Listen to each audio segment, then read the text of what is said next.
The ongoing tension between China and the Philippines reached a potentially dangerous tipping point recently when a Philippine vessel carrying supplies to a military outpost on Ayungin Shoal, also known as Second Thomas Shoal in the Spratly Islands, briefly collided with a Chinese Coast Guard vessel that was attempting to block its path. Philippine authorities have readily claimed that the Chinese vessel had been conducting a series of reckless blocking maneuvers, making them responsible for the relatively minor collision. Chinese authorities, on the other hand, are placing the full blame on the Filipino ship, who they're claiming entered an area of the South China Sea that belongs to China illegally. Yet this shoal resides in waters internationally recognized to belong to the Philippines. To paint a picture for you, the Ayungin Shoal consists of a sunken World War II-era landing ship named the BPS Sierra Madre that was intentionally run aground back in 1999 in an effort to stifle China's expanding foothold in the area. But this was not a unique occurrence. The confrontation between Manila and Beijing over submerged shoals in the South China Sea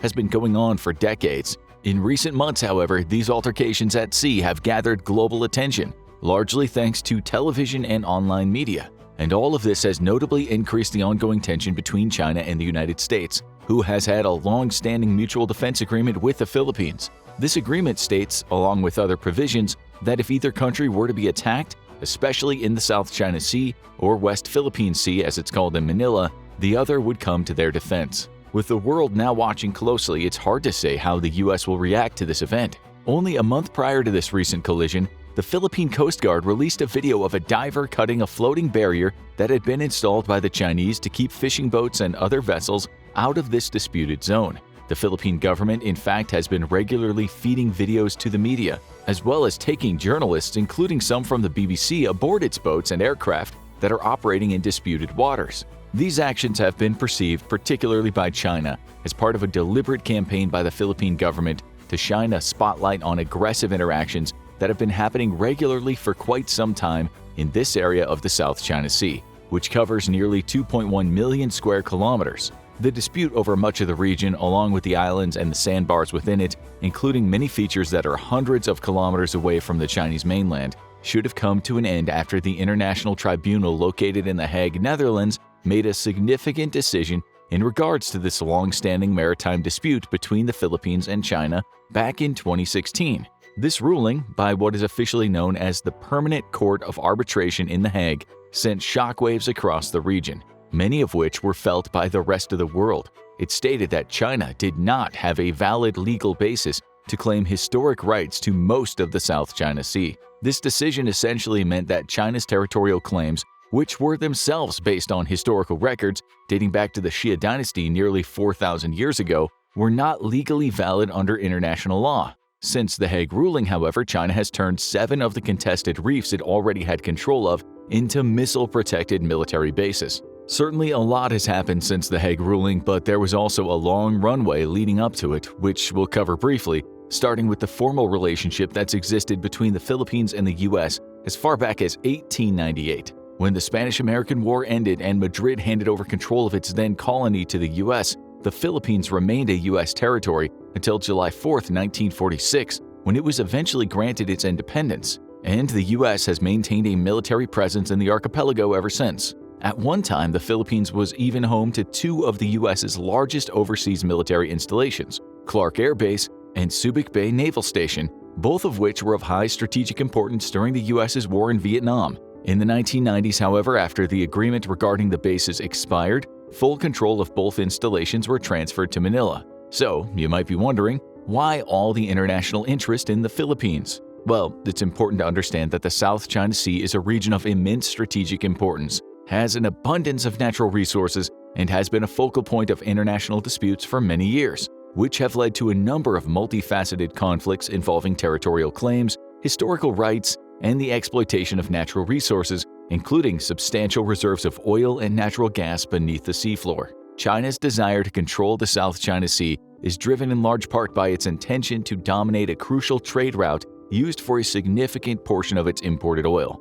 This is a matter of national survival for China, as it's also where the US Navy could easily strangle China's economic lifeline in case of war. Gaining control of this lane would also enable China to potentially interfere with cargo shipments traveling to and from other nations in East and Southeast Asia. Even more, if China were to get control of the South China Sea, it could then deny access to foreign military forces, including the US. But China and the Philippines aren't the only ones interested in the various islands, reefs, and waters within the region. Other nations, including Vietnam, Malaysia, Brunei, and Taiwan, have also sought to establish a forceful presence here, as tensions over these disputed territories have continued to result in periodic flare-ups involving both commercial ships, mercenary vessels, and military patrol. And the Hague ruling in 2016 wasn't Manila's first attempt to settle this matter once and for all. In 2013, the Philippine government won a previous arbitration case they filed with the United Nations Convention on the Law of the Sea, or UNCLOS. In this case, Filipino authorities made essentially the same argument that they would in 2016, stating that all of China's territorial claims that were based on historical grounds were inconsistent with the UNCLOS guidelines governing maritime boundaries. This applied especially to territory that was within the country's exclusive economic zone, or EEZ, that extends out to 200 nautical miles from the Philippine coastline. China, as they would again in 2016, flat out rejected the ruling, arguing that it did not recognize the authority of the tribunal and insisted that these sorts of territorial disputes should be resolved through direct negotiations between the two countries, a response that raised significant concerns about the likelihood of being able to enforce any of the stipulations outlined in the ruling. Both the 2013 and 2016 rulings should have marked a turning point in the South China Sea dispute, but neither led to an immediate resolution of the tensions or the resulting conflicts in the region. And today, the issue clearly remains a complex international concern, which includes not only military posturing, but also a whole lot of geopolitical maneuvering. So what happens now if, let's say, China decides to attack a Filipino vessel that's ventured into this disputed zone? One could certainly assume the US would jump right to their defense. After all, the two nations have had a long-standing agreement to join forces if either were to enter a full-out military conflict with China, or any other nation for that matter. And in the wake of rising tensions instigated by this recent collision, the White House has openly doubled down on their defensive commitment, calling it ironclad. The US certainly can't go back on their word now, right? I mean, this battle buddy agreement between them and the Philippines has been set in ink since 1951.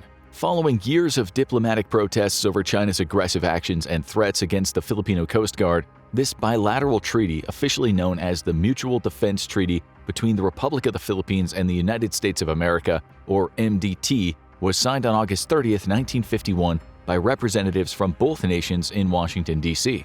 The treaty comprises 8 articles which outline a set of clear commitments that would be invoked if either nation were to be attacked by any other nation, specifically in the South China Sea, and especially if either nation's Coast Guard vessels were the intended target. Contained within the 8 articles of the MDT, among other commitments and obligations established between the two countries, is 1. The agreement that an armed attack on either nation would be considered a common danger to both. 2. The treaty will remain in effect indefinitely unless one of the parties wants out and gives 1-year notice. 3. The two nations will consult each other whenever their territorial integrity, political independence, or security of either is threatened. And 4. Both nations agree to meet whatever common danger might arise in accordance with their individual constitutions. In plain English, if someone messes with you, they're messing with us too. No matter what, we've got your back. The bond between the US and the Philippines, as well as Washington's clear commitment to honor the MDT if needed, has only deepened under Philippine President Ferdinand Bongbong Marcos Jr.,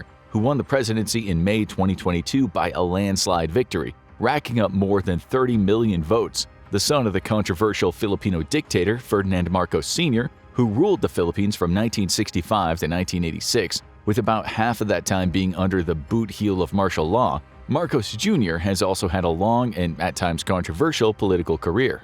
And given the current state of things in the South China Sea, as the possibility of a hot war with China increases, it's probably in Marcos's best interest to keep his new friends in Washington nice and close, which he seems to be doing quite well. Since he was elected, essentially reversing the trend of his predecessor, former President Rodrigo Duterte, Marcos has had ongoing contact with U.S. President Joe Biden, partly in order to maintain a firm understanding of Washington's commitment to protect his country, as they'd mutually agreed in the 1951 treaty. During these chats, as the past 2 Philippine administrations also hoped for, Marcos has been asking for some specifics in terms of protection from its former colonial ruler. What specific scenario needs to happen, Marcos wants to know, for the U.S. to finally step in and use force to protect Philippine assets? In the past, Washington has hesitated to make any specific promises, This stems partly from its concerns that their promise to get involved might boost Manila's confidence too high, enough perhaps to leverage the U.S.'s guaranteed support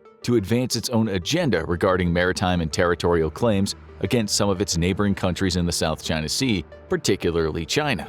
Ultimately, though, Marcos got what he wanted, and in May of this year, the two nations added a 6-page update to the Mutual Defense Treaty, which included references to modern forms of warfare, including questionable gray zone tactics, which China has been accused of using, although the guidelines didn't mention China specifically. Additionally, the guidelines clearly reaffirmed that an armed attack against any other nation, anywhere in the Pacific, including anywhere in the South China Sea, against any public vessel, aircraft, or armed forces asset belonging to the Philippines, including their Coast Guard, would undoubtedly invoke the U.S.'s commitment to mutual defense as outlined under Articles 4 and 5 of the 1951 MDT. Elements of the new guidelines also 1. Address both current and emerging threats in the region. 2. Outline the roles, missions, and capabilities of the alliance to face both local and global security threats. 3. Encourage the unification of focus on the most obvious regional concerns. And 4. Identify shared priorities in terms of conventional and non-conventional security challenges. But to make the most of these new guidelines, both countries will need to play their part in developing a comprehensive strategy to enhance the defense and security partnership between them. This will include 1. Modernizing the defense capabilities of both nations through coordination, 2. The procurement of interoperable defense equipment, and 3. Investing in education and training. The guidelines also stress the importance of combating non-conventional threats, improving cyber defense and security, and addressing the proliferation of weapons of mass destruction. Clearly, the deepening of military coordination is a top priority, but a significant emphasis has also been placed on countering regional threats, enhancing maritime security, and strengthening the Enhanced Defense Cooperation Agreement, or EDCA, an agreement that's existed between the U.S. and the Philippines since 2014. Essentially, the EDCA allows for an increased and more flexible U.S. military presence in the Philippines and opens the door for greater cooperation between the two countries in matters of defense and security. These new guidelines sound like a pretty good deal, right? Just what Marcos wanted. Why the sudden change of heart from Washington, you might be asking? Could they have gained some sort of strategic advantage in return? Well, it's hard to say definitively, but just a few months before the new guidelines were added back in February, the Philippine government announced that they would be providing the U.S. with expanded access to its military bases, which would give U.S. forces a far greater strategic footing on the southeastern edge of the South China Sea. China, to the surprise of no one, was quick to protest the deal, a deal that will ultimately give the U.S. access to 4 more strategic locations in the Philippines, allowing for a more efficient rotation of troops among the U.S.'s 9 regional bases. Not to mention the increased opportunity for joint training between the U.S. and the Philippines, as well as pre-positioning of equipment and the building of runways, fuel storage depots, and housing. The real value of the deal, though, comes from the extra availability of runways. China's People's Liberation Army Rocket Force counts on knocking out air bases and runways in use by the U.S. in case of war. But now its ability to do that has just been significantly complicated. This agreement, which included $100 million in military aid, as well as another $82 million to upgrade the current EDCA-designated sites, included an addition to the 2014 EDCA, which in general would provide an overall framework concerning the use of certain Philippine military facilities for various purposes by American military forces, including training, exercises, and humanitarian assistance, as well as disaster relief operations. These recent EDCA revisions are not a singular event, but appear to be a part of a series of high-profile U.S. military agreements with nations throughout the region, including plans to share defense technologies with India and to deploy the U.S. Marine Corps to some of the island territories of Japan. The U.S. also recently opened a new Marine base on Guam, an island of strategic importance just east of the Philippines. The new location, known as Camp Blas, is the first USMC base to be opened in 70 years and will one day be home to more than 5,000 Marines. And why has all this been so thoroughly grinding China's gears, provoking such a heated response? Well, for one, by increasing U.S. military access to various foreign bases around the Philippines, this could quickly lead to a sizable contingent of U.S. armed forces being stationed less than 325 kilometers south of Taiwan, the highly contested yet democratically governed island of some 24 million people. And Beijing doesn't like this idea at all. Despite never having controlled Taiwan, the Chinese Communist Party claims it to be part of its sovereign territory. Sound familiar? Essentially, the Chinese government believes that Taiwan is still a part of China, even though it has been self-governed since 1949, when the civil war between the Communist Party and the Nationalists ended. As a longtime supporter of the Nationalists who lost the Civil War and subsequently fled to Taiwan, the U.S. established a defense treaty with their emerging government in the 1950s. Things changed in the 1970s, however, when it was in the U.S.'s best interest to improve relations with the People's Republic of China, the PRC, and so decided to recognize the government of Beijing as the legitimate ruling body for all of China, which in their eyes included Taiwan. This became known as the One China policy. The situation today is a lot more complicated because China is much more powerful of a country than it was back in the 70s when the U.S. agreed to the One China policy. The U.S., who also has ongoing interests in Taiwan, doesn't want to see it fall under China's control, but Beijing has made it abundantly clear that the U.S. should respect their prior agreement and stay out of the issue.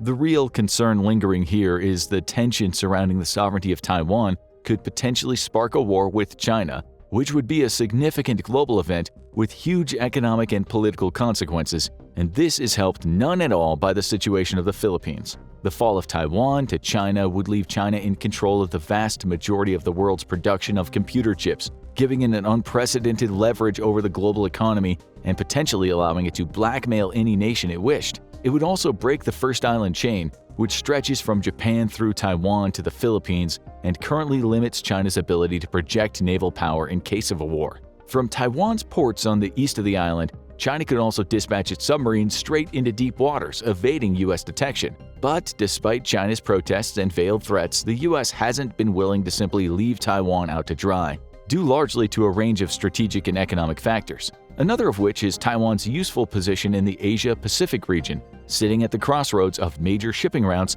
and in close proximity to not only China but Japan and South Korea, which makes ensuring Taiwan's stability essential to the security of U.S. interests and a significant motivation for maintaining peace in the region. Moreover, Taiwan's status as a thriving democracy resonates with American democratic values, making it a natural ally in promoting democracy, as well as balancing China's influence and preventing any single dominant power in the East. And in terms of economics, Taiwan's also a substantial trading partner for the U.S., a benefit to many American businesses and the U.S. economy as a whole. But the most pressing issue at hand here is not, for the moment, Taiwan. We're talking about the increasingly tense situation involving China, the Philippines, and the U.S. One major area of concern for Manila, and therefore Washington, has been China's increased use of so-called gray zone tactics against vessels operating in the contested zone of the South China Sea, as well as other military and governmental assets. Gray zone tactics are loosely defined as coercive actions that fall short of armed conflict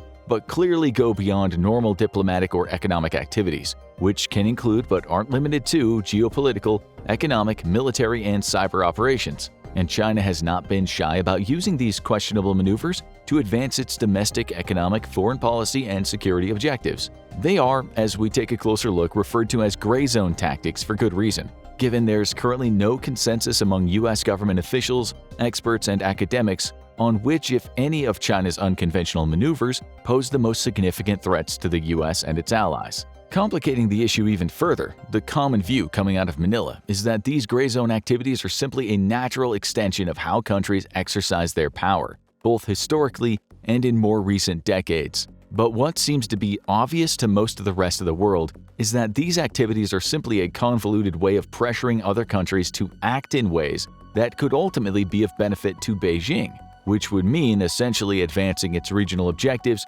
without triggering international backlash. Take, for example, the close call that occurred a few months ago, when the U.S. accused a Chinese Navy ship of carrying out an intentionally dangerous maneuver near an American destroyer that was transiting through the contested Taiwan Strait. This incident was the second close encounter to occur between the American and Chinese militaries in a period of less than 10 days. Actions that the U.S. has claimed are, although not directly hostile, intended to undermine peace and stability in the region. The definition of what could be considered a gray zone tactic is quite broad, but some of the overarching trends that have been observed include 1. Laws and regulations that might enable Beijing to control non-governmental personnel and assets. 2. The increase of Chinese geopolitical, economic, and military influence over other countries. 3. The strengthening of the connection between China's military development and economic growth. And 4. The integration of military and paramilitary forces operating in theater. When this type of ambiguous political, economic, and military maneuvering takes place, it can be highly difficult for allied nations to know when the appropriate or necessary time is to intervene. Beijing is clearly trying to test out not only Manila's resolve, but also the willingness of Washington to stand up for one of its many international partners. This also raises the question of whether or not the ongoing crisis in the Middle East is distracting the U.S. from ongoing developments in the Indo-Pacific theater. If called upon to do so, can they offer effective assistance to both Israel and Manila? There is an obvious feeling of attack when we observe what's happening in the South China Sea, but what exactly is happening and how can it be stopped? In this case, when there's a long-established partnership between two countries like the US and the Philippines, there will ultimately come a time when one will have to rise to the other's defense. And if things keep going the way they have been, that time could be sooner than we might expect. But what do you think? If a violent maritime conflict breaks out between the Chinese and Filipino coast guards, is the US obligated to step in? How close are we to seeing that scenario play out? Let us know in the comments, and don't forget to subscribe.